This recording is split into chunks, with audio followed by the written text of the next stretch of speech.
Welcome back with your morning business news. Eppel standing by live at his Skype studio. Good morning to you, Mike. Hello, good morning. How are you? I wish you could be out on this patio. It's lovely, fresh breeze. It looks nice. Yeah, it is. It looks all right. You know what? This is the freshest morning I've time. Very, very nice. I know we're talking about the markets this morning. Not so nice. No, they're not. Down because we got a whole bunch of things going on today, Melanie. We've been talking about out of the U.S. this idea of yet another stimulus plan worth about $1 trillion. Well, that is stalled right now, and they've got to get it done within a day, because at the end of this month, government stimulus checks, unemployment checks, are going to run out. So they're looking at a short-term fix for that.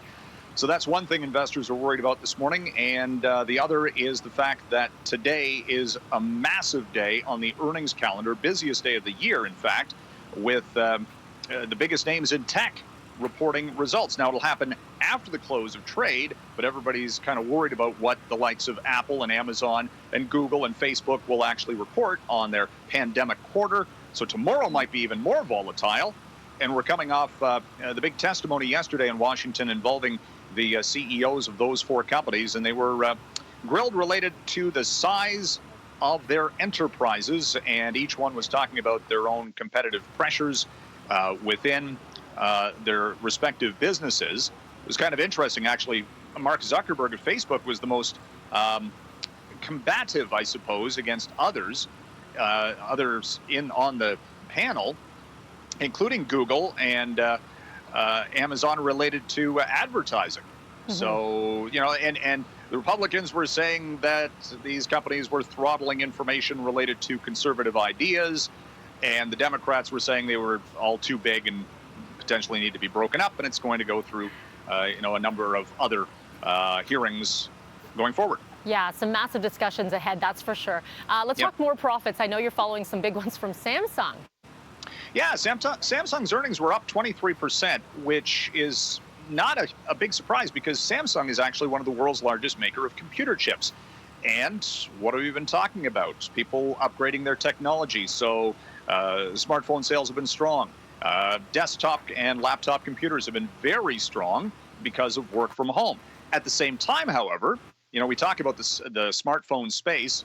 Who's the biggest? Who's the number one seller? It's actually Huawei out of China. Huawei's been in the spotlight related to 5G technology. At the same time, however, it's a massive seller of smartphones because it's got a lower price point, and that makes it attractive to a lot of customers.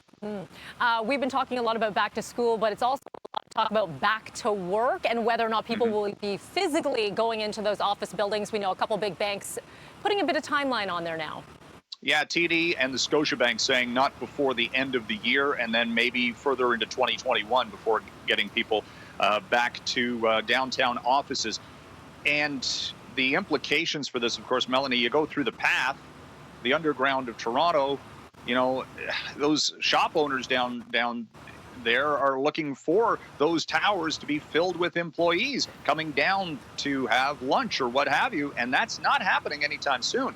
So we're, again, extending and pushing forward when we look at a normalized situation for so many Toronto businesses that are offshoots or feeders to these big office towers in the downtown core and elsewhere, wherever the big banks have office space. You got it. You'll definitely see the effect. There's so many small shops down the path. Finally for you, Shopify continues to go. Yeah, Shopify has been amazing.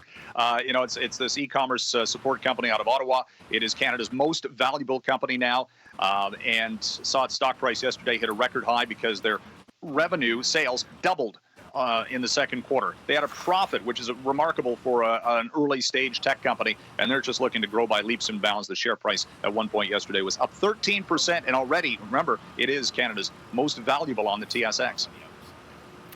Absolutely. All right, we've run out of time, but thank you as always. One day, my friend, you'll be up here on the patio. That'll be cool. Be nice to see you in person. There you go. Thank you.